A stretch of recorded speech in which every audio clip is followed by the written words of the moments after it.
Ay, salamat.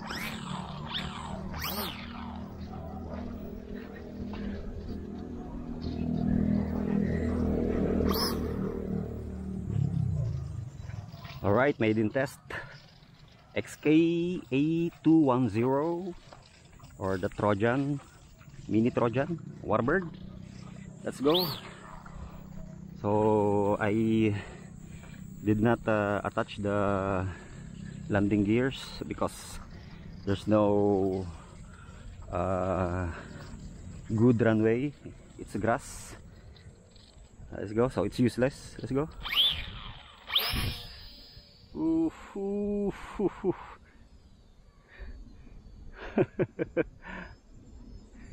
It's fast. Oh, nice.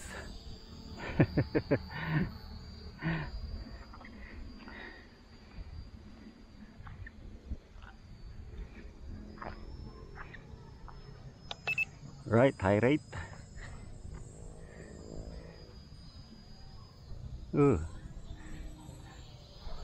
Too fast.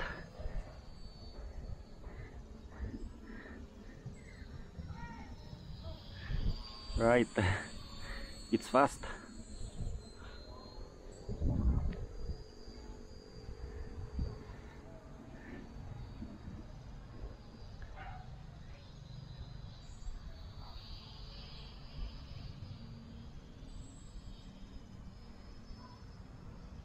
Malakas yung motor. So today it's a breezy day. May hangin. Ayun, malakas yung hangin.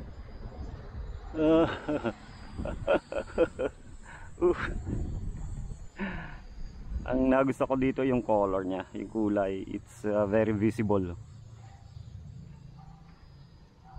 Very visible sa background, especially dito sa mga puno. Tree branches, very visible. Leaves, pag naghalo siya sa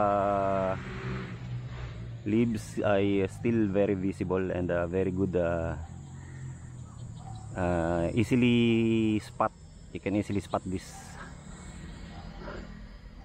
Yun lang, medyo mahangin.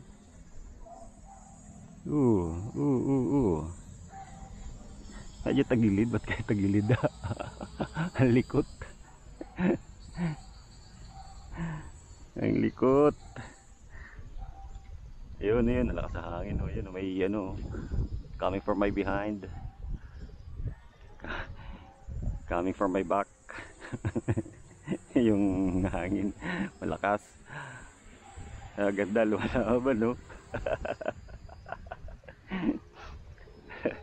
Ang galing, oh. Lakas ng motor. Saka siguro yung design niya, hindi siya high wing, low wing siya. Kaya siguro malakas sa hangin to. Nakakapagano siya. It can easily cut the wind. You know. Very aerodynamics.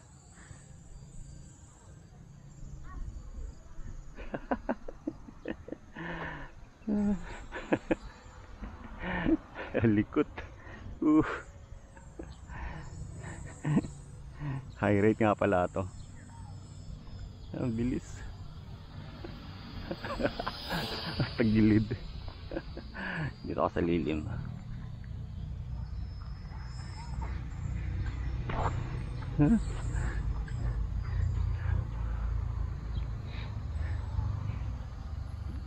Likot eh. Hangin. Alright. So mas maganda siyang i-turn pagka combination ng rudder at elevator. Bigyan mo ng konting rudder para maganda yung turn niya. Mas sharp yung turn niya. Yan, no? No landing gear. Yun, no, very sharp, oh. Kahit sa tight places maganda, kayang-kayang lumiko. Yung turn niya is very sharp and very tight, especially pag nilagyan mo ng rudder. If you apply rudder sa kanyang turn, so it can turn very sharp.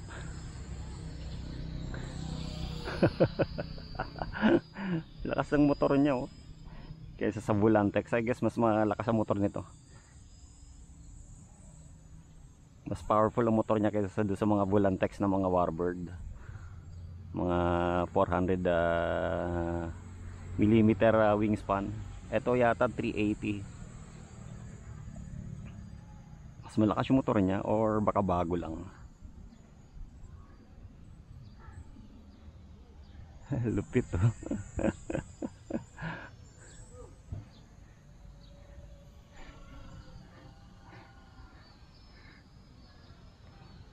No. Ang likod sa hangin. Nevertheless, napakagandang palipa rin. Agile and malikot nga lang, pero malakas yung motor niya. In fairness, mas powerful ang motor niya.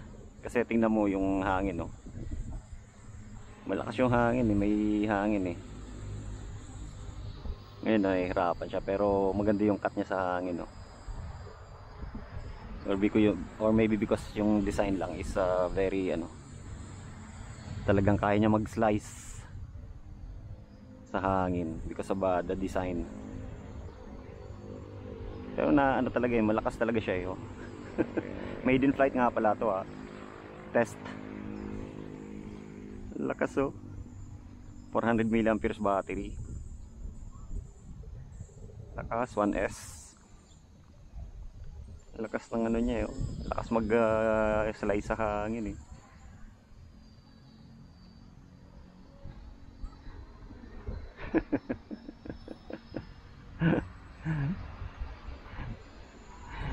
Ang ganda ng color niya, very visible.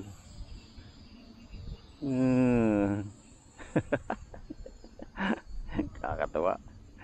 Ang ganda panoorin, no? Ang ganda paliparin.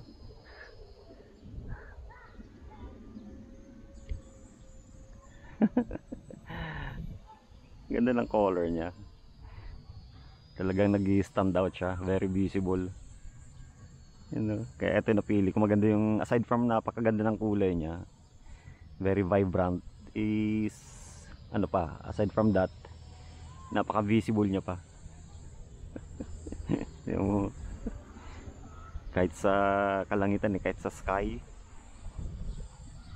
very visible, especially sa pag naghahalo siya sa mga sa kulay green ng pag humalo siya dyan, kitang kita. Kaya maganda, madaling ma-spottan, hindi ka mahihirapan sa orientation. Grabe yung niya, yung flight time niya, eh. Tibay. Take note, high rate to,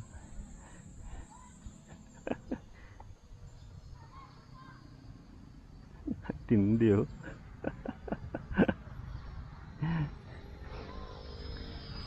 I-low rate ko kaya. Low rate. Yan, 1 beep. Low rate. Masyado malikot sa high rate, eh.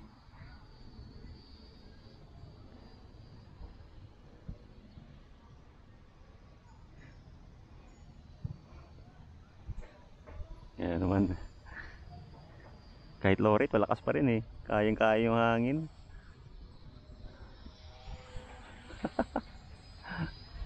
Katuwa. Very fun to fly, especially sa mga ganitong space. Mga park flyer to, eh. Ganda, oh. Alright. No choice but to land sa grass. Anyway, ano naman yung niya, eh. Ayun na naman mauwa ko. Yung naman yung propeller niya is naman, eh. Nadidetach naman, eh. Yung mechanism niya. Ayun, oh.